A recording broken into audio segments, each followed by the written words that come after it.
Welcome back, everyone. This is Anas, and I'm joined by my co-host, Jack Fisher. Jack, how are you today? Hello, Anas. Thank you for welcoming me into your world again. It's always happy to be a guest here. I'm always happy to have you, man. And as I said before, you're no longer a guest. You are a co-host of this show. How's everything? Hectic in my area, but that's fine. It's manageable. That's awesome. I'm happy. Thanks again for thanks again for your support on the video I posted on the Cyclops Emma video that I've been working on for the past 2 months. I really appreciate the feedback. I've gotten some pretty good. It's only been on for a day or so. It's already got over 222 views, 15 likes, 20 comments. So far, so good. Yeah. That's awesome, man. And I've also seen a lot of people talking about it on Twitter, so that's awesome. Yeah. I'm happy to have you back. And you talked about things being hectic in your area, and that's kind of sad, but you know what's not hectic and what we can enjoy right now? It's comics and comics-related stuff. Like, I think that as nerds right now, we're eating well. Like, we are eating well. There is more. Like, we can demand more because we are comic fans, but at this point, we're all glad, to have what we have at this point. So, trust me, I'll take it. Yep, same. Why we don't start with Daredevil? What did you think of the fourth episode? Well, this one brought Bullseye back in the best possible way. I gotta say, the way the show has handled Bullseye, going back to the Netflix show, has been amazing. I really like what they've done with Benjamin Poindexter. I think his comic name is actually Lester, but I really like that they've given him a backstory, but he's still Bullseye. He's not quite as flat as he was in the Ben Affleck movie. I don't know if you ever saw the Ben Affleck Daredevil movie. Yep, saw it. It was a very rudimentary Bullseye that was not very compelling, but I think they found a good balance because the Bullseye in the comics is just on another level psychopath, but this Bullseye, he's still crazy and he's still dangerous, but there's some depth to him. You can kind of really grasp what's driving him. He is like what happens when you take OCD to an extreme, and then you take sadism to an extreme, and you just take someone who has a reckless disregard for everything and everyone to an extreme. Like that diner scene that they opened up with it was perfect in how I say this is who Bullseye is in this world. I mean, I didn't think they could top the scene where he bit his tooth out and spat it as a weapon. That diner scene, that definitely topped it. What do you think? Yeah, absolutely. I love Bullseye.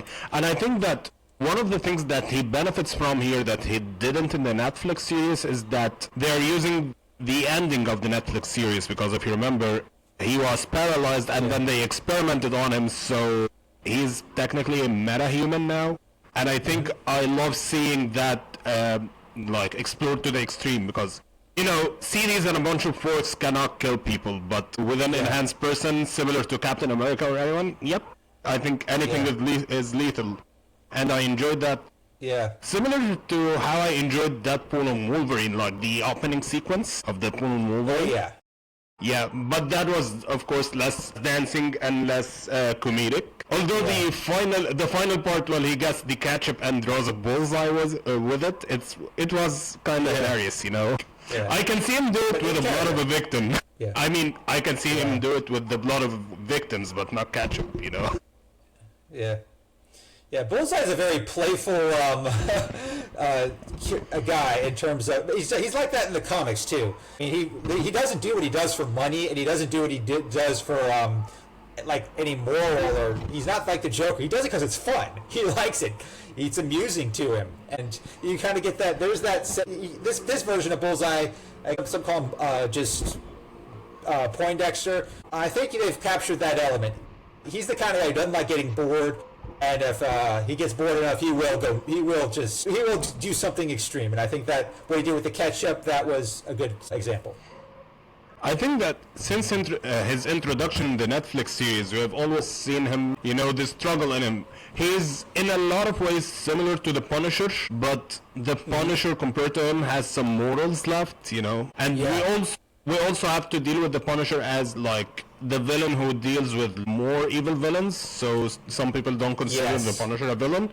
Whereas Bullseye is always against Daredevil, so he is always the villain. But I can see a lot of similarities between them. especially as we will discuss later, like we got the first teaser for the Punisher special, and it reminds me of how the Punisher was introduced in Daredevil, similar to Bullseye, how they both talk about their mental instabilities and traumas as children, and later, what they endured as an FBI agent in the case of Bullseye, and as a Marine in the case of Frank Castle. Yeah, that's good. Yeah, that's a good parallel. I think the difference is with Bullseye, he takes trauma and kind of he goes in one direction, Frank goes into another. I mean, I've read this in some of, like, I don't know if you've read the Garth Ennis run on Punisher, like the Welcome Back Frank comic. The way Punisher kind of sees himself is he doesn't have fun with what he does. He doesn't really put a huge moral component on it, other than the fact that he punishes because no one else will.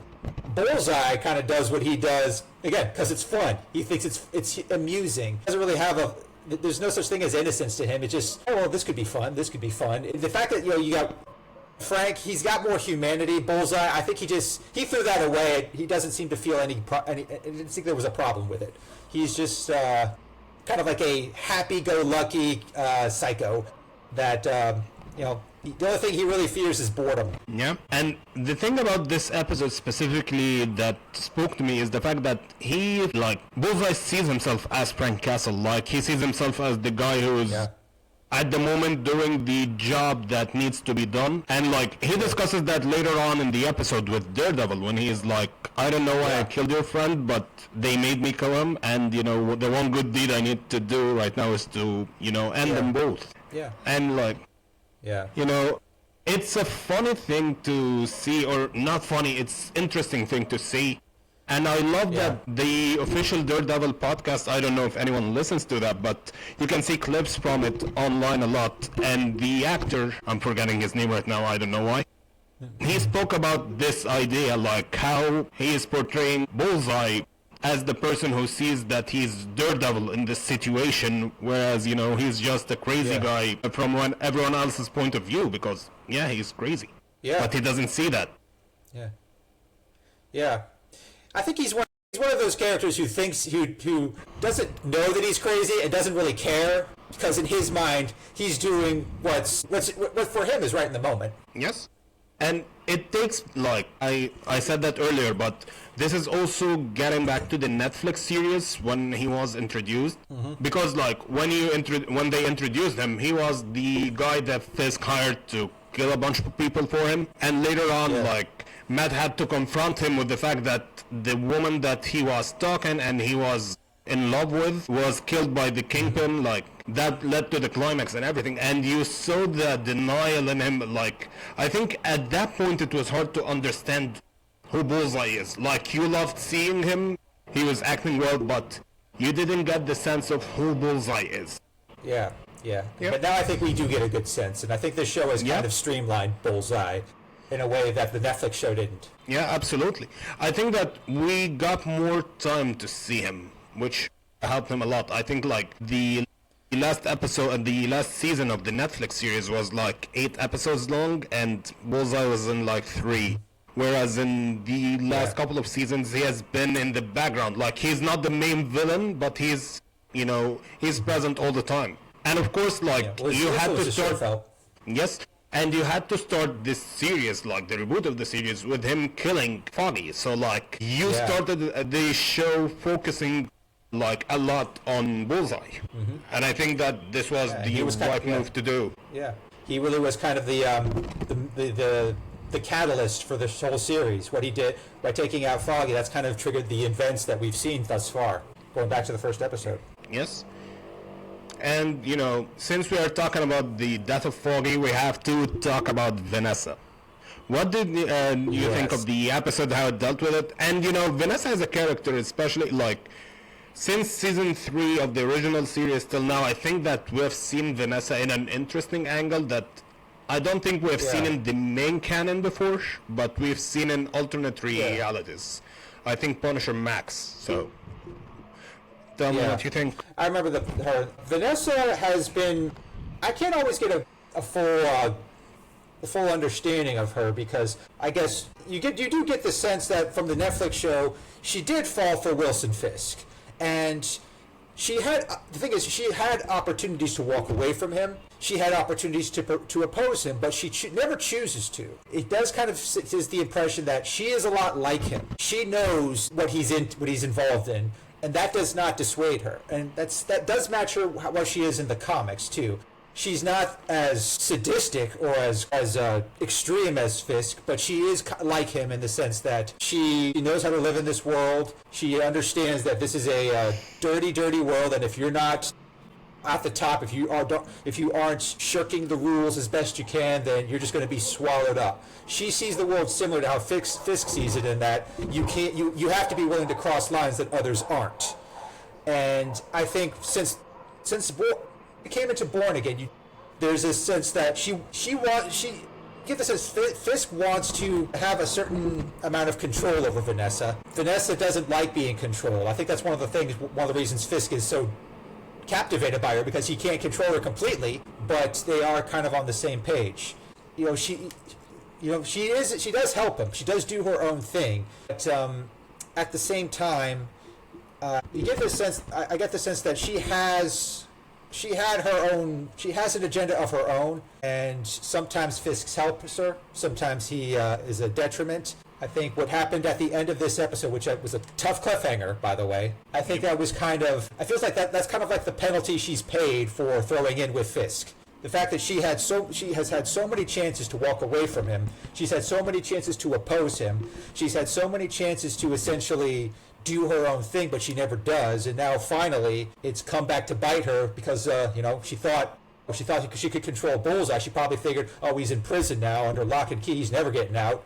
He got out, and now he finally got to her. This time, Matt Murdock, he was able to save Fisk, but might not. But if he doesn't save Vanessa, I think this could be like the moment, because whenever in the comics, whenever Fisk loses Vanessa or some kind of person to stabilize him, he goes off the deep end. So much more extreme and so much more dangerous, but he also becomes his own worst enemy. And I think, I'm not convinced that Vanessa's death is going to stick. Maybe she's only wounded. I don't know if they've confirmed that she's dead, but if she is, then I think this is the beginning of the end for Fisk. Whatever he does now, it's going to essentially accelerate his downfall. That's my prediction. Absolutely. I think that for me, I mentioned Vanessa in the Punisher Max series, because I remember from this series it's the idea that Vanessa wanted to lead the mafia, instead of Fisk, and at some point she ran another portion of it, and she became, I don't want to say that, but I have to say it because there's no other way to describe it. She is the female Wilson Fisk, or she became that in the Punisher Max series, and in a way, that's her in the Daredevil series. Since season 3, we started seeing that in season 3 of the original show, and back again with season 1 and season 2 of Born Again. Whereas in the first 2 seasons, she was just, that innocent woman who is dating this guy who you don't know if she truly knows what he's up to. Yeah. Yeah. But now she definitely knows. She definitely knew since season 3, and I remember season 3 was interesting because she knew and she didn't leave him, to the contrary, she stood with him. If you remember, she hired a Bullseye to kill his partner back in season 3, Agent Nadim, I think his name was. Yeah. That was Bullseye's partner back in the FBI, and it wasn't Kingpin who had him killed, it was Vanessa. And later on, when they were both arrested, Kingpin and Vanessa, Daredevil talked about how they can never be out of prison or see each other again because of the legislation, or not the legislation, but he basically blackmailed the Kingpin at the time that he will let it known that Vanessa was the one that killed the FBI agent. Of course, the blip happened and other things happened that changed the Marvel universe and how it works. Yeah. We don't know that from this show. We know that retroactively from Hawkeye, because we know that Wilson was blipped, and when he came back everything was different. Yeah. That was like he mentioned that in episode 5 of Hawkeye, if I remember and correctly. and Hawkeye is canon to Daredevil Born Again. Last I checked, so Yes, yeah, it's definitely like everything is canon. Vanessa got blipped. Yeah, did Vanessa get blipped? I don't think so. They never stated that because, you know, at the time they said that Wilson is blipped, but at the time Daredevil wasn't canon like the Netflix show, but now it is. So in retrospect, it changes things, but we never knew who else was blipped. Like we don't know if Daredevil was blipped or not, or the other characters. Yeah. I'm guessing that, you know, Luke and Jessica were not blipped. If we're gonna talk about the recent teaser of Daredevil and the reveal that they got together, maybe. Yeah. So I think they didn't get blipped. We have to wait and see about the rest, like if they got blipped or not. Yeah, But it would be interesting for them to explore that. yeah, absolutely. I think like maybe Karen and Foggy were blipped. If I'm being honest, I don't see them being like this old in life and, you know, haven't started the families yet. Especially like back in season 3 of Daredevil, we had Foggy after he dropped out of the race being mayor. He was happy in a relationship and that stuff, but then nothing was acknowledged. So I think he was blipped. Yeah, That's my thought. that makes sense. That would make sense. Yeah, so that's it. And, you know, speaking of Vanessa, I don't know if she's dead or not, but if I had to guess, I think she will die. Because, like, right now she's at the phase where, like, she cannot exist with the Kingpin. You know, she loves Wilson in her own way as much as he loves her in his own way. But they are kind of, you know, too much alike, and that's not a good thing for them. Because, like, their ambition starts to take over all the time, as we are seeing here, like, and we have seen previously. Like, once Wilson disappeared to go deal with Echo, she had this boy toy of hers, like, you know, because Wilson wasn't there, and she started running things for him, and she was like, I'm more successful, what are you doing? And then when she felt that, you know, no, Wilson is still powerful enough to, like, fulfill her in, you know, all her needs and, you know, still can be the Kingpin and can be someone, she ended up killing that boy toy of hers. Yeah. So I think that yep. No worries, no. Well, I was just going to say that. From watching the show, and this is kind of the show captures this more so in the comics. But both Vanessa and Fisk, they're at their most competent when they're together. Like, they can rein each other in when they have to. They make each other more. They push each other when they should. They are one of those. They have a very weird dynamic. I mean, you couldn't call. I don't think it's right to call it love. You're right. It is love in their own unique way, but when they're together, they are more successful. Even though they're able to play their game, to be part of this criminal underworld and succeed in it. So the reason I bring that up is because if one of them is gone, then suddenly they don't have that stabilizing force anymore. And without that force, they become dangerous and they also become stupid. Because, like, we've seen in other comics that when you remove those kinds of restraints from someone like Fisk, he will always overplay his hand, and he will always screw something up. I mean, yeah, he does find a way to come back, but he will always fail more without Vanessa than he will succeed on his own. So that's just my thought.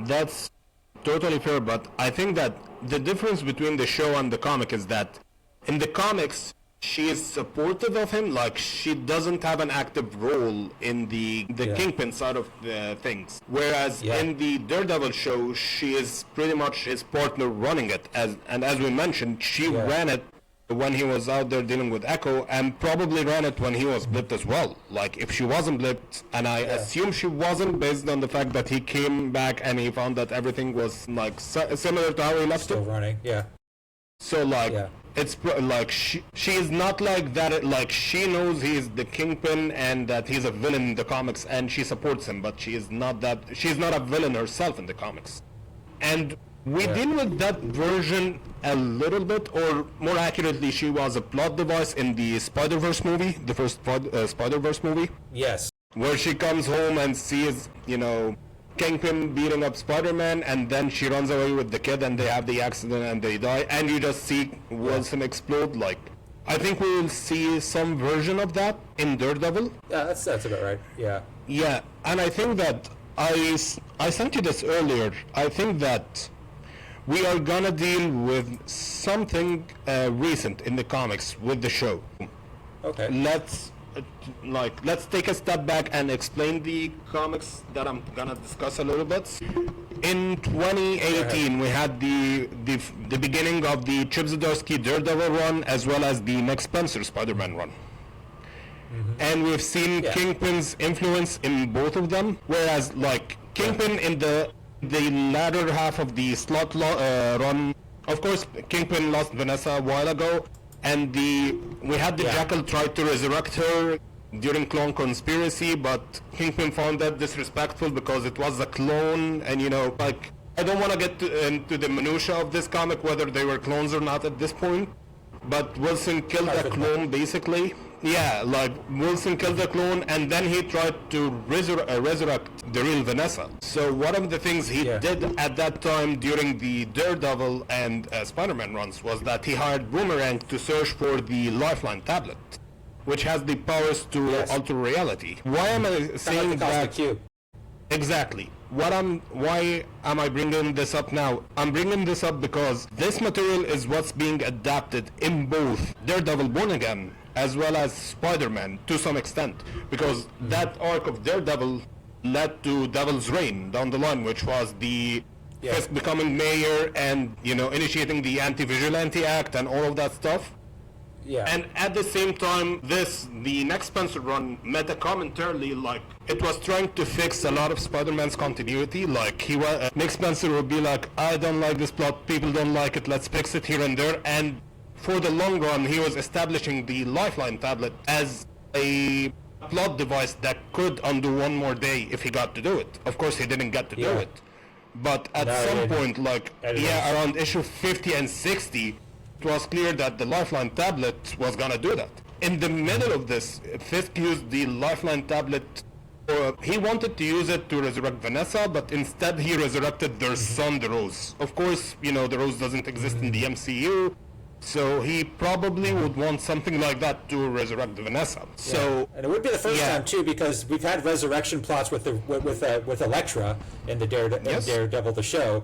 So it's perfectly reasonable that.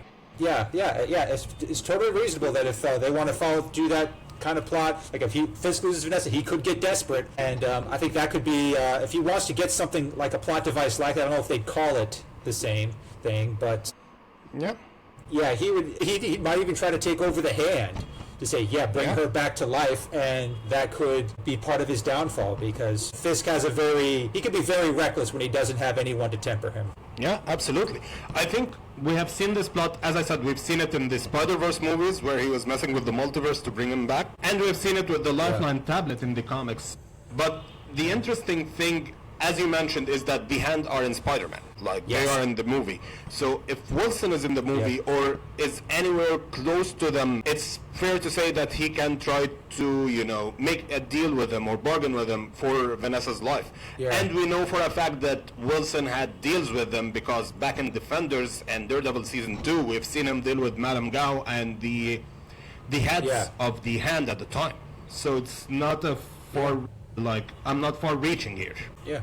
It's just a matter of how much of the Hand do they want to explore in this show, knowing that they're going to use it in Spider-Man, because sometimes Sony is a little particular about how you're not allowed to use a certain plot. I mean, I think that's why correct me if I'm wrong, but it's because they were using Cassandra Nova and Deadpool and Wolverine as to why that's why Marvel said you can't use Cassandra in X-Men 97. Yeah, it's kind of like that. And Kang as well. Too.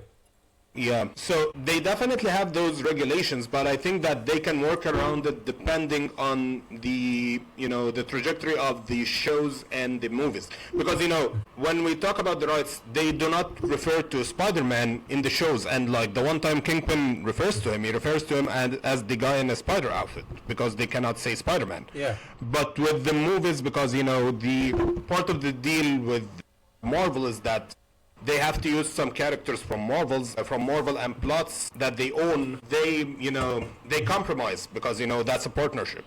So of course not everything can be explored in a Spider-Man movie, but with Daredevil, with Kingpin being a Daredevil and Spider-Man character, and even character who is used like in other shows, it's easy to build up this arc. You know, you can bring back Echo and have Kingpin deal with her, or bring back Hawkeye. You know, a part of like it's kind of a huge deal that no one talks about is that how Ronan in the events of Avengers Endgame was basically fighting Fisk for years, or Fisk's men, not really Fisk. So like, that's there is a lot of interesting stuff happening here.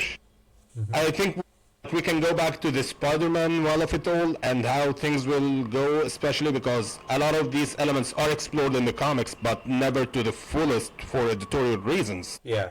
Especially around the memory full translation. Yeah.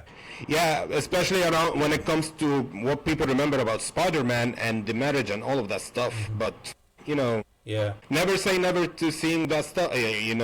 Seeing people take their spins on that stuff, because I remember one of the things that's interesting about Logan's origins being explored in the comics, like Wolverine, and how he got a 50-issue run plus 10-issue maxi series, or 2 minis if I remember correctly, the origins minis, was that Joe Quesada was like, the people in the movies are gonna make up some bullshit origins for Wolverine already. Yeah. So why don't we make the origin so that they adapt it? They didn't adapt it greatly, like Wolverine origins. No, sort of bad, but sort of. Yeah, but I like some elements of it. The origins of it that's mirroring the comics. I like that, honestly. But we don't have that anymore. Like, we don't have the Joe Quesada person of it all who will be like, let's have the comics lead the MCU. Right now we are at the let the MCU and Marvel rivals and everything else lead the MCU, which is a bad thing, but isn't a bad thing depending on the character. Like, I think at this point, Spider-Man will definitely benefit if the MCU leads. I would hope so. Yeah, because because the comics are like as we said earlier, Tom Holland is he's getting older. He is still young, but he will not be playing Spider-Man forever. So you will have to give him a happy ending. He'll have to get married, and that stuff. Synergy saves characters. Fun fact: it saved Reed and Sue. Like, if you remember, in 2007, Mark Millar was tasked by Joe Quesada to undo Reed and Sue's marriage. That's why he wrote them horribly in his Fantastic Four run, as well as the Civil War event. But then, at the time, that was 2007. 2007 was when Rise of the Silver Surfer came out, and they got married in the movie. So higher-ups were like, Joe, you'll not do that. And then, of course, he went on to ruin the relationship in the Ultimate Universe, but, that's another thing entirely. That's another story. But we could talk about that in another story. Yeah, absolutely. But, as I'm saying that, it kind of ties into your recent video about Emma and Scott and how, sometimes editorial and creators make mistakes based on their agendas, and, the MCU adapting the classic stuff and wanting to make the classic stuff a thing, overrides these editorial mistakes. Like, at this point, sometimes I think I get, we chat about that in our group chat with our friends on Twitter. Like, you and me and our friends, we talk about how we fear, like, how Jean will die again and, other stuff like that. But then I remember that that's not gonna be a thing anymore, even when the comics suck. Jean is an important character in Marvel Rivals. She is known for She's too iconic. Yeah. Yes, like she is a star in the current animated series 97. She is known from Evolution. She is known from the Fox movies, for better or worse. So like. Yeah, and she moves a lot of merch. That's huge. Exactly. She moves a lot of merch. So yes, and currently the hottest thing Marvel has right now is Marvel Rivals, and the character, as far as I know, is thriving in Marvel Rivals. I'm not playing the game, I'm not so familiar with it. I've played it. But I know some stuff about it, so that stuff makes me like feel good, because we can get back comics, and in a lot of cases, similar to Wanda Maximoff in the comics, we got a lot of back comics, but they're not harmful. They're not allowed to be harmful to the characters because higher-ups run this show.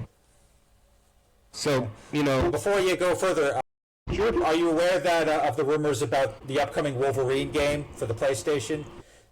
Yeah. Have you followed the news about that? Yeah. So I'll say it. The rumor is that there's going to be Jean Grey is going to be a major character. She's going to have like some solo levels. Now I don't know for sure if that's going to be DLC or if it's going to be some kind of separate side game, kind of like what they do in the Resident Evil games, where you can play as a separate character to cover certain elements of the story. But a couple of years ago, the script for that game did leak, and I actually I saved it because it's on. I saved it as a text file from Pastebin, and Jean Grey is a very important part of that game. And remember, this game's coming out this year in September. So if she's already part of Marvel Rivals. She's going to be part of this Wolverine game, and then there's the rumor about Sadie Sink playing her in the movies. Yeah, and 97, which. If the rumor is true, there are 4 projects back-to-back with Jean. If the rumor is false, then there are 3 projects back-to-back. So, yeah, that's pretty. That's a pretty good, understandable pattern there. And I guess we can. I don't know if you want to get into what's going on with. Did you see what? Like someone mentioned that Spider-Man: Brand New Day takes place after Doomsday. Did you see that? I saw that, but I didn't know about it because we know that the events will deal with the aftermath of Daredevil Born Again. We see the new mayor, who is Kingpin's or Fisk's right-hand woman right now, giving the key to the city to Spider-Man. So we know it's after Daredevil, but I don't think it's related to Doomsday. Maybe it's happening at the same time as Doomsday. But probably before it. I think that we are just dealing with what is Daredevil doing, and at the same time we will deal with what's the Punisher doing in the special that comes out right after Daredevil ends, because in 4 weeks Daredevil ends. Week 5 we got the Punisher special, and then we'll be at a month or so from the release of Spider-Man. About a month and a half. Yeah. So we will definitely deal with the aftermath of those projects more than, Doomsday. We'll probably tease Doomsday, especially because, even if Spider-Man is not in Doomsday, he's definitely in Secret Wars. So that I think has been confirmed. Yeah, so even if he's not in Doomsday, the ending of Spider-Man will lead into Secret Wars. Yeah. So that's plus we all know Sadie Sink's going to be in Secret Wars too. Yeah. Yes. Probably not in Doomsday, but she will be in Secret Wars. She is confirmed for Secret Wars, yes. Okay, and good to know. Yes. So I think that everything right now is interesting, and for better or worse, the synergy can save characters or derail characters. I think that, for me personally, I think that one of the characters that can benefit well right now, but they never do it from synergy, is Tony Stark, because synergy with the MCU will just bring him back to his classic self, and I think that Josh Williamson has been playing with that a little bit, but the run is still we're still too early in the run to indicate anything or speak about it, whereas the past 10 years have been what do you do with Donny Stark? No one knows, Karen Gillan tried to imitate Scott Snyder and failed miserably at it. If Karen Gillan came at it, if Karen Gillan came at it from the point of view of Karen Gillan, doing an actual Iron Man run, I think it would have worked well, because Karen is a good writer. But when he started to try to emulate Scott Snyder, it failed, Yeah. So, that's all I have to say about synergy. And the last thing that came into my mind right now, as we are speaking about the leaks for the Wolverine game, I'm not gonna get into details so that we don't spoil it to people, but from what I read, this version is definitely Ultimate Gene influenced, more so than the 616. From what I've seen, I can see that. There's some of it, but I also think what they're doing with this version of Wolverine, it's I think they're trying to kind of weave his story into other characters in the ways that we haven't seen before. For a long time, Wolverine's past has always been kind of his. It really doesn't intertwine with a whole lot of other characters, but this game is going to see his past is going to be sort of it's going to be tied to what eventually leads to the X-Men, because I don't think I'm spoiling too much by saying right now that the events of this game take place before Charles Xavier has formed the X-Men. Yeah. So there's no X-Men at the moment. Absolutely. I think that, it definitely is gonna lead into the formation of the X-Men because as we've seen with this universe, Sony is building it slowly. Like, we've seen Spider-Man come into the mix, and slowly Miles came into the mix, and then, we are hinting at the existence of other people and, other characters throughout the game. With 2, like, you introduced more characters, so, like, it's slowly building into a multiverse, like, or a Spider-Verse thing. And at the same time, I think that Marvel wants to, to sell games with Insomniac because they saw how successful they became with the Spider-Man. They are. So that's why they gave them the rights to Wolverine.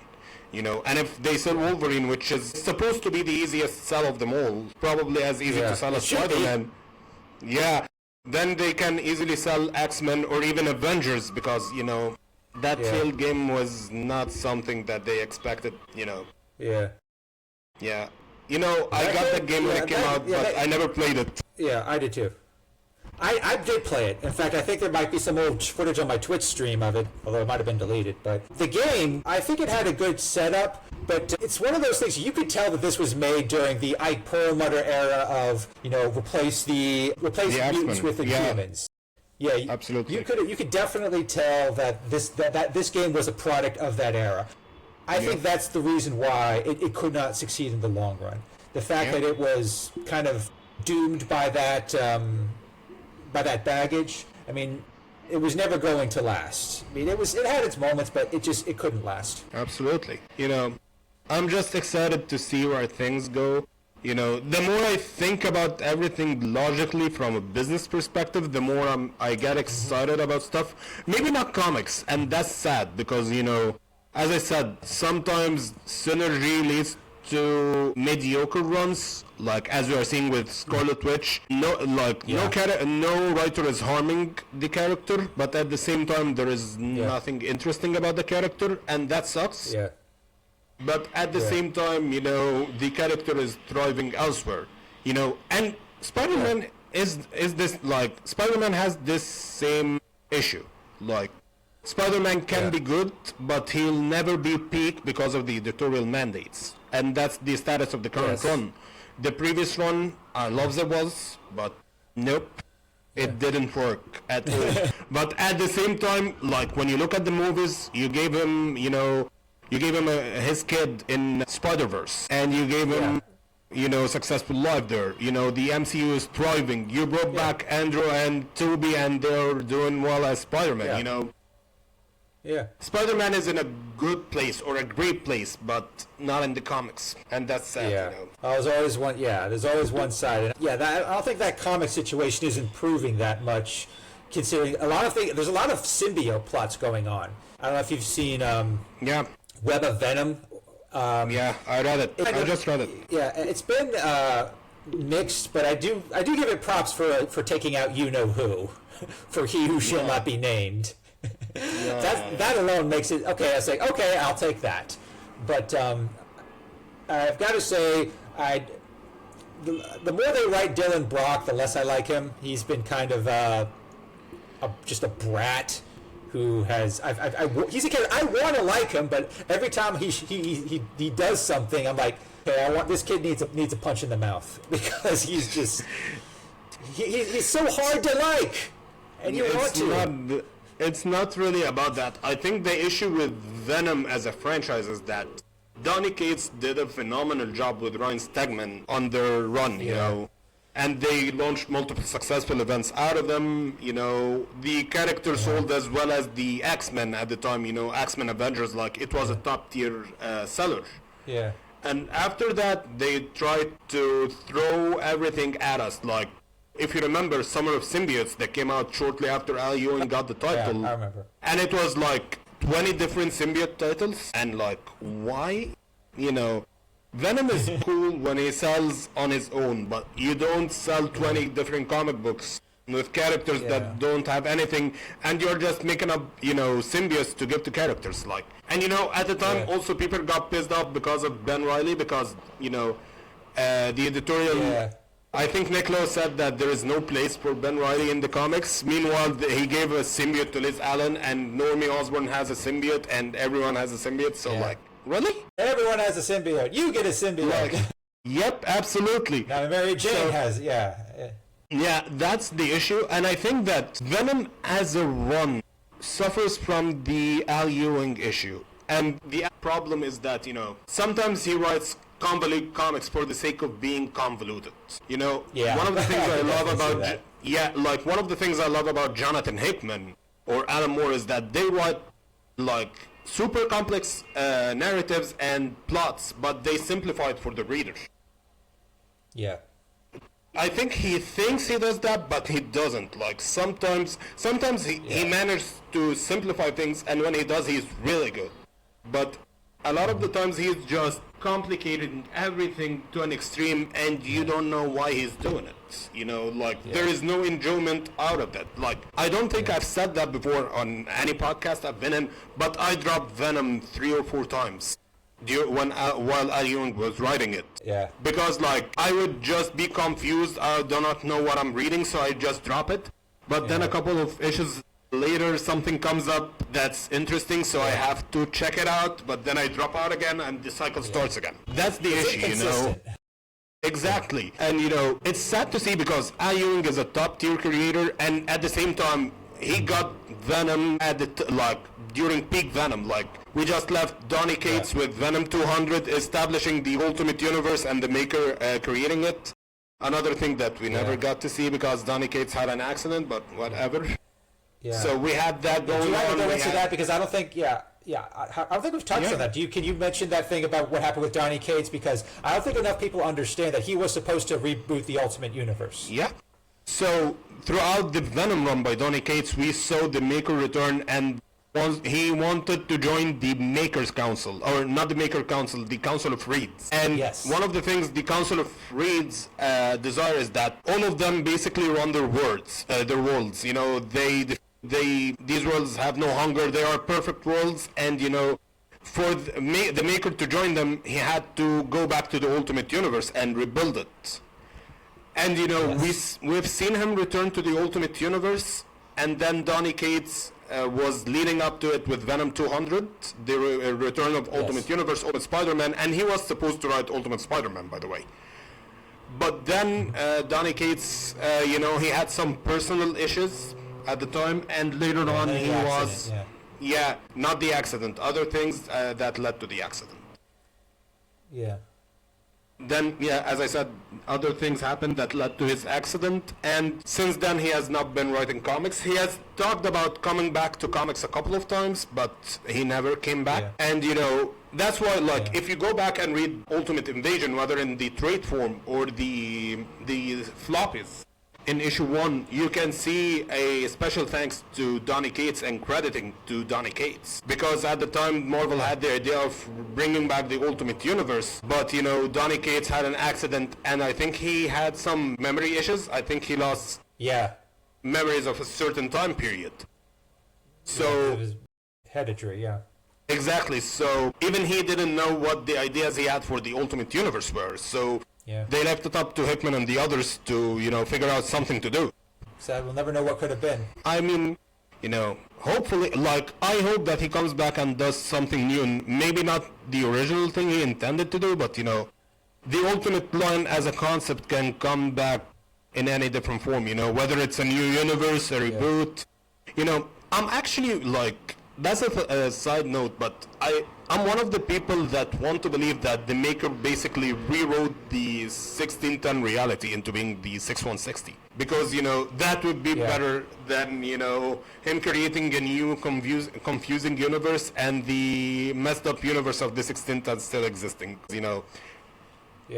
If it was up to me, I would bring back the original Ultimate Universe, but I will reboot it, like Flashpoint rebooted.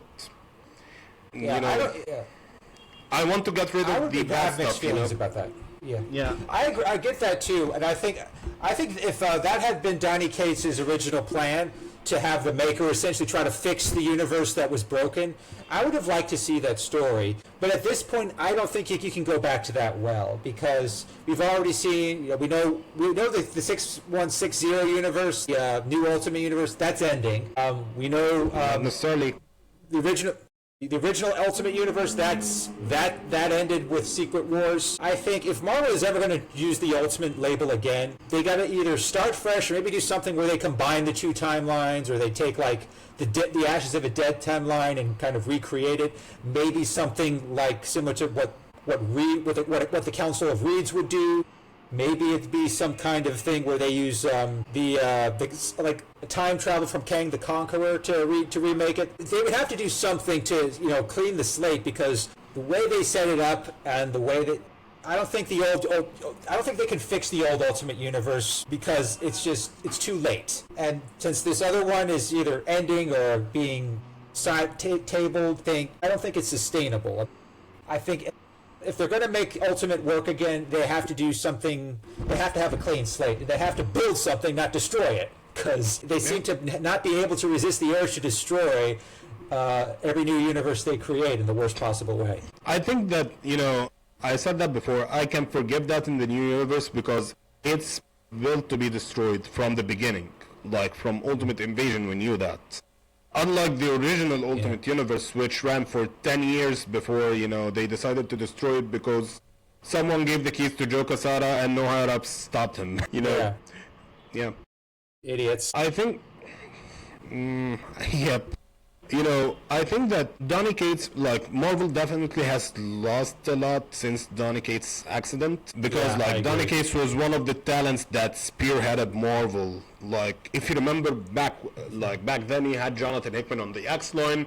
Donny Cates was just running everything else, like Thor. Yeah. He got Hulk for a bit, He got the Cosmic Marvel. He was writing everything cosmic at that point. Yeah. So, he was doing a good job. Yeah, and they definitely lost a lot when they lost Donny Cates, Mm-hmm. So, I want to remember what I was gonna say because it was something important, but whatever. Yeah, I think that going back to Spider-Man, I think that the problem with Spider-Man at the moment and Venom is that Marvel is throwing a lot of things at the wall that do not stick with Venom. Although the simple things work. The thing that made Donny Cates' Venom work is that it's a simple Venom run. It's not something new. It's new in concepts where you have seen monsters and Ryan Stegman doing body horror work well, and you've seen a good story with it, and even you got to the point where you see Eddie Brock become a father and you got to enjoy the father-son dynamic between them, and Eddie's father in the background being a dick about it. That was great. Simplicity was the key to Venom, and then Al Ewing made it totally cosmic and it didn't work, and then he brought it back to simple. Venom War brought it back to simplicity, but at that point it got intertwined with Spider-Man, and Spider-Man with a mask, because you have Paul, you have MJ, fictional kids and all that stuff, and since then things have been weird, especially about when it comes to meta commentary. I don't know if you follow Carlos Gomez on Instagram in any capacity, but Carlos is a vocal fan of Spider-Man and MJ. And he talks a lot he almost spoils his comics many times. But one of the things he talks about is that for the majority of the run, Dylan is not Dylan. Dylan is a stand-in for the fans hating Paul. And that's enjoyable. To me, that's enjoyable. But to someone like you, it can read the wrong way. Because that's not Dylan. That's the fans. No, that's not Dylan. At some point Dylan becomes a weird point. I think that when Paul dies and you see Dylan suddenly mourning him, you get a wrong feeling about it, because at this point he's not the fans, he's not Dylan, and he's not editorial either. So I don't know who this character is anymore. That actually kind of is a perfect segue to I brought this up in my Cyclops Emma video, where you can really feel the hand of the author and the hand of the editors in some of these stories. This isn't just unique to comics. I mean, you see this in movies and TV shows as well, where you can kind of feel okay, the author or the creator, they're clearly playing favorites here. That this is not organic. I mentioned that a couple of times in my video, where you could really feel writers trying to force their influence. Like they kind of are like living vicariously through characters like Cyclops. I think Matt Fraction is probably the most. This is the most obvious example, although I didn't bring that up in the video. I think with what you described with Brock, him sort of being like a mouthpiece for the fans, that makes sense. But at the same time, it's a little too obvious because it's not in character for him. I mean, if you read King in Black and then read this, it's like two different characters. And when you can feel the hand of both the author and the editor, it really takes you out of it, and it makes the characters just feel less genuine. Yeah, absolutely. And that brings us back to Al Ewing, because I'm sorry, but Al Ewing here is the issue. And yes, Al Ewing has his hands tied when it comes to MJ, but not when it comes to Dylan. I think a lot of people get that mixed up a lot, because once you involve Spider-Man characters, you talk about editorial mandates all the time. But writers do have free hands to do whatever they want with characters. It's just not Peter and MJ. They can do anything they want with Paul. They can do anything Paul became a mandate when he became the source of rage on the internet. He became untouchable for a moment, but even before that he was definitely not untouchable. Rage bait, Yes, the kids were not untouchable. Dylan is not untouchable. Like, you can deal with these characters in any way you want as a creator, to an extent. They definitely have mandates, but they are the regular mandates that apply to any comic characters. They are not the Spider-Man mandates. And I think that a lot of people, fans, do not understand that for whatever reason. They just think that everything is strict when it comes to every character related to Spider-Man, and that was never the case. When Peter Parker could not get married, Eddie Brock got a son. When Peter Parker couldn't get married, Bobby, it's Sam, sorry. Why am I blinking on Sam's name? Sam, who's way younger than Peter, got a wife and kid. Cyclops, who's as old as Peter, has had kids for decades. One of them biologically. I don't think the Rachel counts because she's an alternate future kid, but Cable definitely counts. So we can go down this road and see how these characters are not really, they're not forced in stagnation like Spider-Man. Kane, the clone of Peter, at some point he had a ward who is almost like a son, but not as a son, as a daughter. But Kane is a character who a lot of writers forgot about, to the point that Dan Slott erased him from existence without anyone noticing. So that was a point. Who else? You can literally see it with most characters, even in the Spider Office. One of the funniest thing about Spider-Man, you don't want Spider-Man to be aged up, but you have his wife or the person who people associate with Spider-Man to being his wife and girlfriend, be a mother to two kids and later a foster parent to Dylan Brock. Yeah. You know how weird this sounds like, and how revealing this is? What do you think? Yeah, that's why every time I try to explain this whole concept of a sliding timeline to people, it really kind of goes over their heads. I mean, that's tough too, because I have nieces and nephews now, and explaining timelines to them the reactions are hilarious. I think the timelines are easy to explore as timelines, but when you get to specific characters, it gets muddy. It's easy to say that every real decade or every 7 years is 1 year in comics, and it kind of makes sense. The comics definitely drive that. Grant Morrison wrote his run on X-Men based on that fact, and later Jonathan Hickman with House of X, and many writers use that 7 to 10 years as a 1 year in the comics frame. But when it gets muddy, when you think about characters' ages, how old is Kitty Pryde? At this or any of the New Mutants, at this point they are adults, but that makes Peter and the others older, but Marvel doesn't want to make the others older, so it gets muddy from that aspect. And then you think about characters who had kids on panel and how things changed for them. So Quicksilver, for example, Quicksilver, Sue Storm, the characters who became parents on panel, and then the kids aged up and then were aged down because they gotta be aged down. Or you deal with them the Cyclops way. It's easier. You see into the future.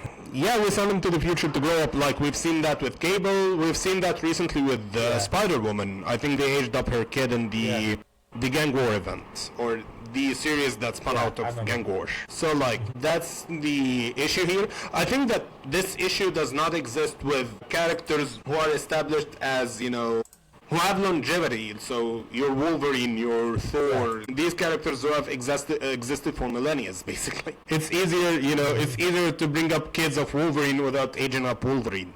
He's already 300 years old, even older than that, depending on who you ask. Yeah, it took him, and now look how long it took him. Now he has, what, 3 kids? He has Gabby, Dakin, and Laura. He also had like 10 or 12 kids. I think it was Jason Aaron who had part of the Jason Aaron run, I think it was that run, was that there were 10 to 12 assassins who were sent after Wolverine, and after Wolverine killed them, he discovered that they were all his kids that he didn't know about. That sounds like it's a funny forgotten thing, but it's a thing. I can't remember their name. They had a gang name, a weird gang name. Like, if anyone meets Jason Aaron at a con, ask him about him.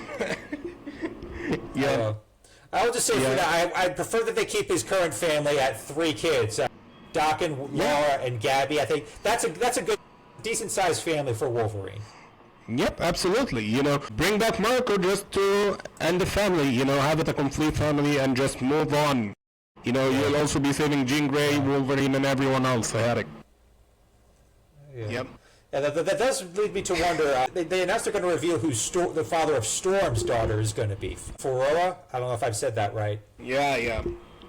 I think it's Foraha. It's kind of... Yeah, it's African sort of Arabic. I don't know the origin. But, yeah, I think... Yeah. You know, there are multiple guesses, but I think it's Black Panther.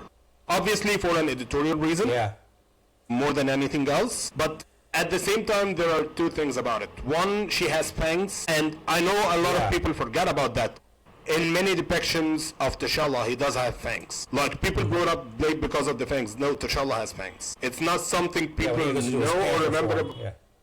Like, people don't bring it up, especially because they remember the Chadwick Boseman version. So, who's a normal human being, you didn't see the fangs or anything. Yeah. But we also have, you know, going back to the issue with the current X-Men, is that he is basically using the Hickman plots that Hickman never got to explore. And one of the plots that Tom Brevoort ruined for Jonathan Hickman was the giant-sized X-Men plot, which was gonna reveal that Storm was pregnant with T'Challa's son. I think at the time, like, Hickman had the story written and the artist made the story like it's the giant-sized X-Men, but then Tom Brevoort came and he was like, you can't do that, you can give T'Challa's son. So they were like, they had to go back and edit the comics because, you know, it was too late for them to cancel the comics. So that's definitely something I see Tom doing. Yep, he's definitely picking that up. Like, that's what I'm saying. He gets... And if that's the case, I have a theory about that. I have a theory about what that's leading to, because one of the things that was hinted at, I don't know if you saw Wakanda Forever, but we did reveal that T'Challa had a son before he passed away. I think this is going to be sort of what leads into recasting Black Panther, because I know it was really sensitive for when Chadwick Boseman passed away. I think after Secret Wars, they had no choice. They have to recast Black Panther. He was just too popular. I like Shuri just fine, but she does not have the same presence as Black Panther. I think they're gonna recast him, and maybe by making this new version of T'Challa is like the son of the one we remember, that would then that would sort of lead into the comics of, you know, okay, well, T'Challa's going to have has a son with Storm, so that would be sort of be a daughter in this case. Yeah. So that would be a potential synergy opportunity. Yeah, I think that I said this exact same thing when I reviewed Wakanda Forever when it came out back when I was at Geekable. We talked about that for some time. It was me, Namor Cosplay, and my co-host Nick. So it's a fun episode. Everyone go listen to it if you're interested. So put a link in the description if you can. I will try to do that. So the thing about T'Challa that's interesting is that the MCU definitely are gonna go this Storm route. Ryan Coogler actually confirmed that the original idea for Black Panther 2 was that Black Panther comes back from the blip. He finds that you know, his wife basically moved on and married another man in Haiti. And so it became a father-son movie where like T'Challa deals with the fact that, you know, his wife moved on, he's no longer with her, and he's co-parenting with her. And in that movie he was supposed to meet Storm, like the original idea, but they never got, as far as I know, they never got to cast Storm because, you know, Chad's untimely death. So that was... It'd be interesting for them to try to cast an X-Men character at that point, because that was like, it's still like the middle of the multiverse saga, long before they had a clear plan of what they were going to do with the mutants. They didn't have plans, but Ryan Coogler has plans for Black Panther. Like the Black Panther side of things are well established, because, you know, as Ryan talked about the movie, he said that the movie itself like didn't change a lot from where it was and what we've got in Wakanda Forever, and that he just like the changes had to happen because of Chadwick's death. Like originally it was Storm, and you know, as you talk about an X-Men character, that was supposed to be introducing Storm because you're introducing another mutant who is Namor, who is technically the first mutant in the MCU. Yeah, technically, Yeah, so like I think that, I like what they did with him. Yeah, he was gonna introduce Namor, he was gonna introduce Storm, so like he was gonna establish the romantic relationship between T'Challa and Storm at the time, because, you know, Storm is one of those characters whose rise, like even back during the Fox days, was complicated because of her you know, appearances in Black Panther, similar to Wanda and Pietro. That's as far as I understand it. So yeah, it was interesting to see. I definitely think that they will recast T'Challa. They definitely named the kid T'Challa just to, you know, bring him back as a kid, you know, from an alternate future or whatever, and just move on from it, which is gonna be interesting to see. That might be the best way to do it. Yeah. Absolutely. Yeah. If they're gonna go the soft reboot way, that's the way to do it. Yeah, absolutely. Even without the soft reboot, when I said that we were still in the Kang Dynasty of it all, we didn't really think about the soft reboot. We were just thinking of, you know, another movie or two where, you know, a bad villain does some bad shit and he gets defeated by the Avengers without any major effects to the timeline. Yeah. So we have that. So why don't we, in the turn we have, discuss some comics, you know? We discussed some Spider-Man comics and X-Men comics, so why don't we change the pace a little bit and discuss DC? I want to know, what are you reading from DC Comics? I'm reading every Absolute title at the moment. I've been following that fairly closely since it launched. I've also been following some of the Superman comics, like what's been going on with Doomsday. I've been enjoying that, but again, I've been liking the Absolute comics more. I know you're a big fan of Green Lantern. I really don't follow that too closely, but I do read Superman, Supergirl, Action Comics, and also I do read Wonder Woman, although I gotta say I'm not a fan of Lizzie since she was born. I know the whole plot surrounding her creation was a little messy, but as a character, Lizzie doesn't do it for me. I mean, she's not John Kent. She's not Damian Wayne. She's just annoying. That's just my opinion. Yeah, she's Tom King's version of Damian and John, you know. Because, you know, as you see, like, Tom King writes both John and Damian in his run, and you can see them both be annoying as well, you know. Yeah, I think that that's just because you have history with the characters, not because of how Tom writes them. You just know them from Super Sons and other stuff. I think that the Tom King run for me has its ups and downs, and like Wonder Woman as a character is messy. You know, she's famous and, you know, pop culturally she is important. Some might argue that she is the fourth pillar of the Mount Rushmore of comics. But the reason why she isn't, or as far as a lot of people are concerned, she isn't, although she is supposed to be, is that her comics are just never there, you know. When you talk about Spider-Man's presence is never leaving, even when his comics are bad. Same with Batman, same with Superman. But with Wonder Woman, you know, a good Hulk run can replace it, which definitely happened, because if you remember, for a long time, the fourth pillar of the Mount Rushmore was the Hulk, especially during the Peter David era. You go to the 2000s, and the Fox movies are a thing, and everything has to have Wolverine in it. All of a sudden, Wolverine is the fourth pillar of the Mount Rushmore. Later, a little bit down the line, you get Jeff Jones' Green Lantern bursts into fame and becomes one of the best comics of all time. Green Lantern, Blackest Night was the best, yeah. Yep, absolutely. Then you get Green Lantern being the fourth pillar, but then the movie happens, it bombs, so it falls back again. So Wonder Woman, she should be like a major player, but sadly she is not. Like, she is pop culturally when you talk about adaptations. Yeah.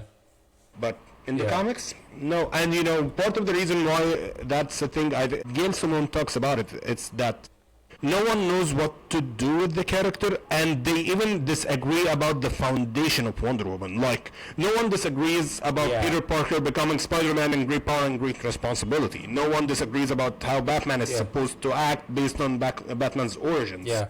With Wonder Woman, everyone disagrees. You know, people talk about the New 52 changing her origin. That's not the first time they changed her origin or anything about her, you know.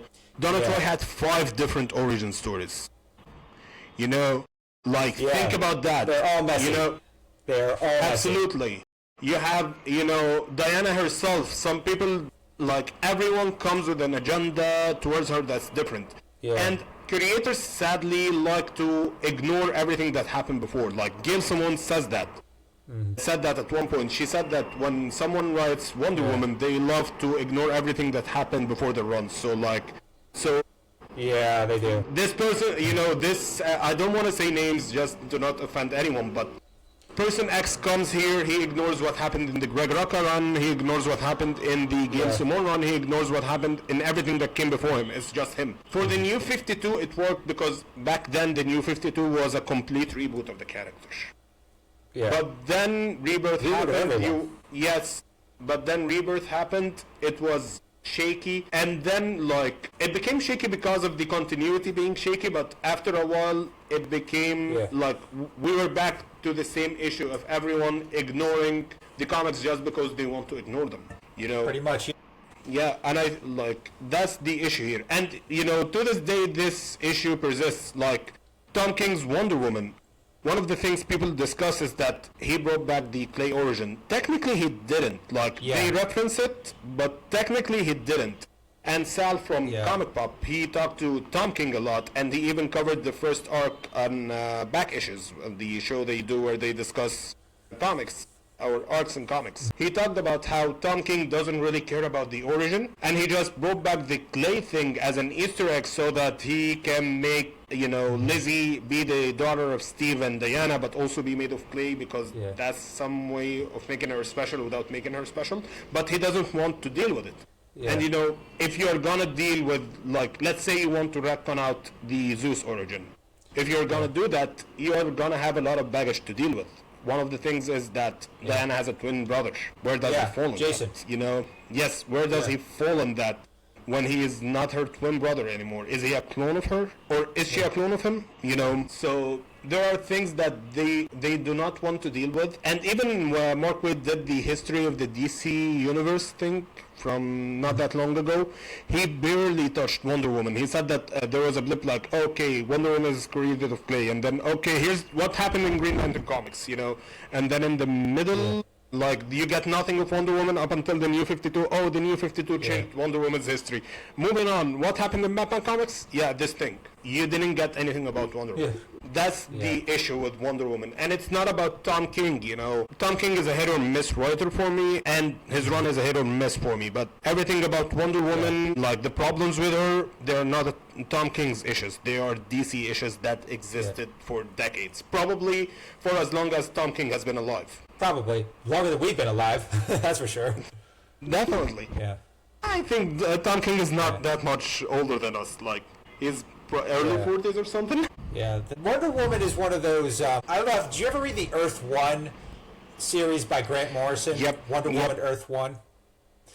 That was I mean, I have my criticisms of Grant Morrison. If you saw my video on Cyclops Emma, you know what those reasons are. Absolutely. But I will applaud him on this. When he wrote Wonder Woman Earth 1, I even had a chance to talk to Yannick Paquet, who drew the comic. Morrison was the first to really try to integrate every one of Wonder Woman's origins into a single story. Yep. He didn't want he tried to get everything, not even some of the early BDSM stuff that William Marston entered into the picture. Yes. He tried to bring it all into together, and I think he made it work. He made it work very well for those 3 books. But I don't know how you could do that with the current DC continuity. I mean, it would require some Flashpoint level mess to say the least. I don't know how else you would do it. Not really. I think that it's easy to fix. You just have to get writers who do not ignore continuity. As you said, Grant made it work in an alternate universe. That he didn't, Grant didn't write that for long. Like, Grant wrote it, 3 volumes? So, 300 pages or something. It wasn't that long.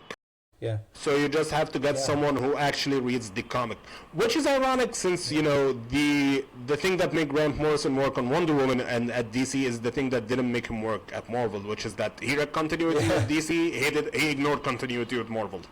For more of that, check Jeff's video. Yeah. You can check my video out, and you'll see what my issues. But I will say, Morrison when he wants to, when he's given a clear directive, he can really shine like he did with Wonder Woman Earth 1. I really do like what he did there. But Tom King, I really like what he did with the Sovereign. I think that was a great villain for Wonder Woman to oppose. But the rest of the run has just been not bad, but not great. Yeah, it just lasted the Sovereign lasted too long, and then you meandered a little bit to reach to the point of the Wonder Wars. Yeah. So that's the main issue here. That's fair. Yeah. So that's fair. the thing I'm enjoying with Wonder Woman right now is actually JSA, because JSA is bringing back the fact that Hippolyta was a part of it, which I don't know if you remember, but back when they merged Earth 1 and Earth 2, Batman and Superman and Wonder Woman became issues because on Earth 2 they were a part of the Justice Society, but they weren't on Earth 1, and the whole continuity was streamlined. Everyone had the same history. Nothing changed except for these 3 characters. And one of the things they did to manipulate Diana's history and make it fit was to make her mother the Wonder Woman on JSA. Of course, that doesn't make sense with later continuity and the reboots when you consider some stuff. But they are bringing it back. Yeah. Let's see how that goes. I'm enjoying Jeff Lemire's run as a whole, really. I'm enjoying Jeff Lemire's DC stuff as a whole. I'm behind on Absolute Flash a bit. I enjoyed Firestorm. I'm enjoying JSA. Yeah. Absolute Flash is growing on me. Yeah. I was not sold on Absolute Flash initially, but the longer it's gone on, the more I've liked it. I think that what works for it is the same thing that doesn't work with Green Lantern, which is that Jeff Lemire has taken a different version of Wally and different versions of the characters, but the basic concept of the Speed Force, which is multiversal, so it should never change, stays the same, and he's dealing with the interpersonal relationships these characters have. Yeah. Whereas Green Lantern, and that's where Green Lantern by Al Ewing fails, is that he is trying to rewrite the concept of the emotional spectrum into more of a philosophical thing. That's very confusing. He never explains well. It's so confusing. But also, that should not be a thing. That's why I can't get into it. Yeah, if you know your history, you know that the emotional spectrum is a multiversal constant. It's like the Speed Force or Hypertime. It does not change with reality. So the emotional spectrum, if I see red, it means rage. I don't care if it's Earth 1, Earth 0, Absolute, Earth, oh my god, I don't know. Yeah. It's the same concept. I don't know why did he need to change it. And Green Lantern specifically, if it ain't broke, don't fix it. Especially because even at your best, you're never gonna compete with Jeff Johns, Jonathan Hickman said that. Jonathan Hickman, the biggest writer in Marvel Comics, if not in all of comics right now. Yeah. He was asked about Green Lantern in a convention, and why doesn't he write Green Lantern since he writes cosmic characters? He said that you can never top the Jeff Johns run, so he's never gonna write something that he cannot top. So that's Jonathan Hickman. So I don't know why does anyone else come and try to think that they are gonna do, they're gonna change the lore, Al Ewing did that, it didn't work. Jeff Thorne did that, oh my god, it got cancelled within 12 issues. Green Lantern, the funny thing about Green Lantern as a selling franchise is that it sold for a long time. If 2004, Rebirth comes out. And since Rebirth, you had between 2 to 7 titles selling until 2019, until Grant Morrison. So like, you initially had Green Lantern and Green Lantern Corps and Iron, Kyle Rayner's Iron. Then you had, after the Sinestro Corps War, it was Green Lantern Corps, and events, you know, Blackest Night, Brightest Day, etc. So 3 books. And then came the New 52, and with the New 52 you had actually 6 different Green Lantern titles at the time. And that lasted I read most of those. Yeah, I read Green Lantern later, like not that long ago, but I read all of what I'm talking about almost 2 years ago at this point. So you had 6 comics coming out at the same time. And then when they condensed the timeline, the amount of issues that came out or the amount of comics, they didn't reduce Green Lantern. It just became 2 titles bi-weekly. So you got 4 Green Lantern titles per month. Or 4 issues per month. So for almost 18 years, Green Lantern would sell a lot of comics. It's not just one comic. It's a franchise. Then Grant Morrison came. They didn't want anyone competing with Grant Morrison, so they just let Grant Morrison do his thing. Understand. Although at the time First Sector was coming out, and at the time it wasn't canon, but then they later integrated into canon, so you can count that as 2 Green Lantern titles selling at the same time. Yeah. But then Jeff Thorne took the title over, and he got it cancelled within 12 issues. I don't know how is that. I don't know how. And he didn't just get it cancelled. He got it cancelled, and then like they didn't publish it for almost 3 years. Like it took them a while between the Jeff Thorne run ending and the Hal Jordan title and War Journal by PKJ coming out. Yeah. Maybe not 3 years, maybe less than that, but like it was too long for a title that between 2004, 2008 and 19 sold on average 4 comics a month. Yeah. It shows you how quickly things can change. Can unravel. Yeah. You just have to get one bad run. All it takes is one bad run. Doesn't take much. Yeah. The Ultimate Universe proved that. But it's kind of like we are back at the exciting stage for Lanterns. I would definitely advise you to check it out because when Jeremy Adams and PKJ took things over, they did interesting stuff. Like War Journal by PKJ with Jon Stewart is great. It's one of John's best titles since the 90s. John had a 90s title that was good but will never be printed for a reason. I don't know if you know it or not, but I don't want to get into it really. You don't have the writer. It's the writer. I don't know if you remember his situation, but yeah. We can talk about it after the show. I just don't want to mention it on the show. That's fine. To not trigger people. Yeah. But so that was something. Yeah. Jeremy Adams has been on the title for 33 issues plus spin-offs because he did. He did start the Green Lantern Corps as well with Morgan Hampton, and right now Morgan is writing it alone. It's really good. He did minis, not minis, like one-shots and event tie-ins, which are great. So we are at a 60-70 issues run with the stuff that Jeremy, PKJ, and Morgan Hampton did at this point, and it's great. I'm loving everything of them all. It's not Jeff Johns level, but no one is gonna get Jeff Johns level. Nothing's ever gonna be Jeff Johns level. No, it's never gonna be. Yeah. But the thing that makes it work is that they are respecting what Jeff Johns did, and they're expanding on it. They are not, doing the Jeff Thorne thing of dismantle everything and ruin the characters and everything while you're gone away. So that's great. I've been reading Superman since it started, the Josh Williamson run, which you mentioned earlier. Yeah. I've been reading it since issue 1. I've been enjoying it. I don't think I've had an issue with it. I didn't read any issue and thought that it was a waste of time or bad. Some issues are better than others, but they're all really good. I'm reading most titles, really. Batman, I'm on and on. I'm not a frequent Batman reader. When I read, I catch up on trades, basically. With the current run, I'm making an exception. I'm trying, but it's not an issue will come out that interests me, but then another issue will come out that makes me totally not interested. Yeah. And that's just, I think it's more about Fraction's way of writing than, the character itself. I'm reading Absolute Batman. I was a couple of issues behind, but I caught up with Absolute Superman as well as Absolute not Wonder Woman, Green Lantern. I'm still behind on the other titles. I'll try to catch up, but I'm enjoying all of them to various degrees. But I'm loving Absolute Superman. Yeah, that comic more than any of the other Absolute titles was kind of a slow burn. It took a while for it to really get good, but now that it kind of has gotten to a certain point of like, yeah, this is definitely a good Superman. This is the kind of version of Superman you can really get behind, because you can see. I guess what I like most about it is you could tell this Superman still has ties to Krypton. Even though he doesn't have much to work with compared to other universes, he's still Superman. He's in a world that is just not easy to be a hero in.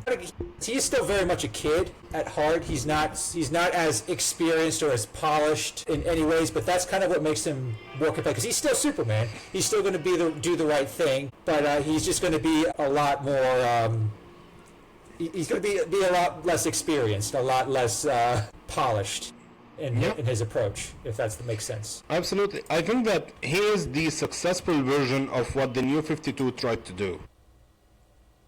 Oh, that's a good way of putting it. I like that, yeah. Yeah, like, he is the more successful version because, as we talked about in the other stream when we talked about Jean Grey and Logan and all of that stuff, alternate realities give you more room to explore other stuff without getting the backlash. Yeah. So when they did the New 52, it was definitely a huge backlash because you changed Superman, and you got the same backlash for the movies because they portrayed the New 52 Superman in the movies. But with the Absolute line, you didn't get that because, as I said, Superman by Josh Williamson is doing great. And Action Comics for a long time, like under Philip Kennedy Johnson and the writers that came after him, including Jason Aaron, was doing well, and it depicted the classic Superman. So you don't have to deal with the negative press that comes with, changing Superman. Yeah. Same thing goes for Wonder Woman and Batman and everyone. Yeah.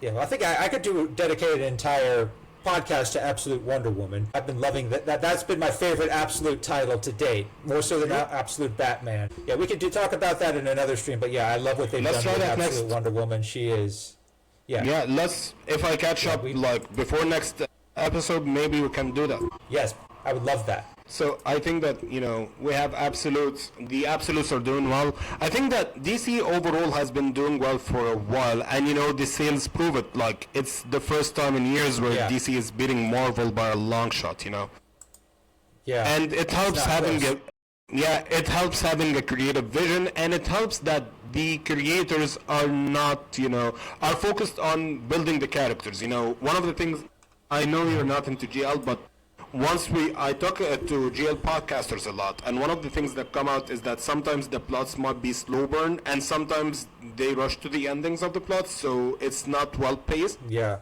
But at the same time, you get a lot of character development that to me is more important than, a short-lived arc. Because, we know how the arcs go. The hero sees the bad guy, they beat the bad guy, that's it. So, but with the characters... Yeah, it's interesting. And, for instance, Jeremy Adams on Green Lantern has Carol Ferris and what has been happening to her since the Jeff Johns run, like the seeds that Jeff Johns planted and never, got to make it grow. And he is making it grow, to the point that you are seeing Star Sapphire everywhere. She is not just in Green Lantern. Yeah. She's on the Justice League. She is having her maxi series or mini series coming out soon with some female Justice League members. So that's something interesting. That's to me this is more interesting than an arc that can end in 6 issues, or even something that's happening with Chrono. Yeah, and DC overall has been successful with that. Superman is peak at the moment, like you have him and Lois being peak. You have, it's also interesting that when you compare DC and Marvel, DC tried to do One More Day, and if you think about it, One More Day as a concept originated at DC when Joe Quesada was still at DC, and then the DU covered and loved it. But they never got to do it, and then they got to do it with the New 52. But then Jeff Johns was like, this was wrong. And, I don't know if you remember, but there is a video of Jeff Johns and then DD apologizing to fans about, erasing discontinuity and everything. I don't remember that. I don't remember that, but yeah, if you can find it. It exists. It was an official DC video of Dan DiDio and Jeff Jones apologizing to fans because of them erasing the history of the characters they loved, and the relationships. I don't know if I can find the video at this point. I can't remember when it was posted, but Jeff Jones recently, like around a year ago, went on Popverse and he talked about that video and about what he felt was missing from the New 52, and he mentioned characters' relationships and everything else. And that's why, at this point, almost every relationship established in DC Comics is canon and is going well. Black Canary and Green Arrow, who they ruined even before the Flashpoint event. They have been working well since 2016. Ironically, under Ben Percy. That's poetic and ironic. Yes, and it continues to this day. Like we just seen the Birds of Prey run by Kelly Thompson, as well as the Green Arrow by Chris Condon, and they, they ended on a good note with those characters. I think Batman is the only one struggling to maintain a relationship at this point. Even Wonder Woman, like, she lost Steve, but he knew that he was gonna be back. Yeah, like, even Wonder Woman, she lost Steve, but he knew that she was gonna get him back sooner or later, and it's confirmed already that he's getting resurrected in Wonder War. Yep. So, it's just Batman, and, that's because Batman is Batman. Yeah. Similar to Spider-Man, he cannot be happy, although he can have kids. Yeah. They have a lot in common. So in that regard, which makes me somewhat excited about. I don't know what are your feelings on the upcoming Spider-Man Superman crossover that's coming out. In a couple weeks? The Marvel one. Yeah, I'm excited. Like buddy, you got Jeff Jones, Meltzer. I don't know how Marvel managed to get those guys back from Ghost Machine. These guys were exclusive to Ghost Machine, and all of a sudden they're doing a Marvel book. Like, someone definitely owes someone some favors. Yep. And you can see that Marvel wants it to happen because, they didn't reach out to anyone. Like, Jeff Jones, the guy who found the Ghost Machine. You have Brad Meltzer. I think, Pepe Larraz is not exclusive, but I think he's on it. So, they got talents that, easily compete with the talents that released the recent Superman Spider-Man book that DC released, which also has a high talents. You had Jim Lee drawing the issues, so can't get bigger than that. Absolutely. So DC is fun. I'd honestly recommend reading a lot of things. There are some controversies around them, but that's the internet things, and the internet.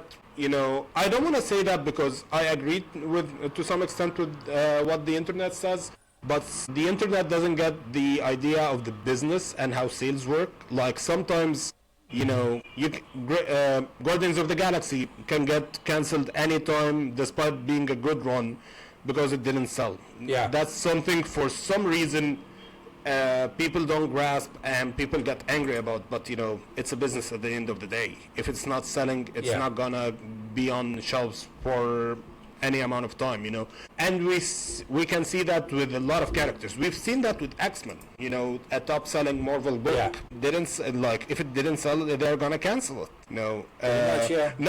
Not necessarily the X-Men, the main X-Men title, because that's almost uncancelable at this point.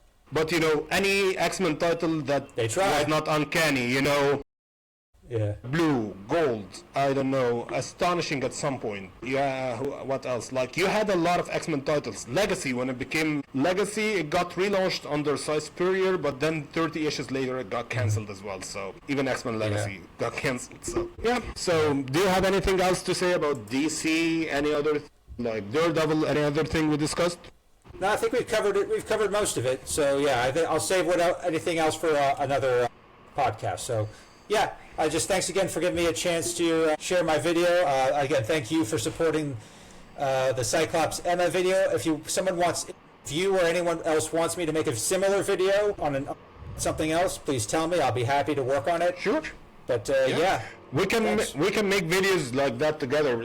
I see a lot of people doing that, those videos that are 10-15 minutes, which makes it way easier. instead of it taking a month or so to come out, we can make it something that comes out weekly or even bi-weekly, depending on the topic, you know. So we can definitely do that. I'll try to put a link in the description for your video, and you know, once we share this, you're welcome. Once we share this, you are gonna be a collaborator on it. You can, if I forget to put the link in the description, you can put it in the comments, and I will pin it. And you know, let's see how things go from here. All right, everyone. I think. Yep, absolutely. Thank you very much, Jack, for being here. I loved having you on as always. Thanks everyone for listening. Yep, you're welcome. You know, follow me and Jack on Twitter, Facebook, Twitter, and everywhere else we're available. I'm not available on Facebook. I do have an account, like a Worldline Comics account, but I'm not active there. So follow us on anywhere we're available, and we'll see you next time. Bye, everyone. All right. Take care and stay safe, everyone. Bye-bye. Thank you. All right.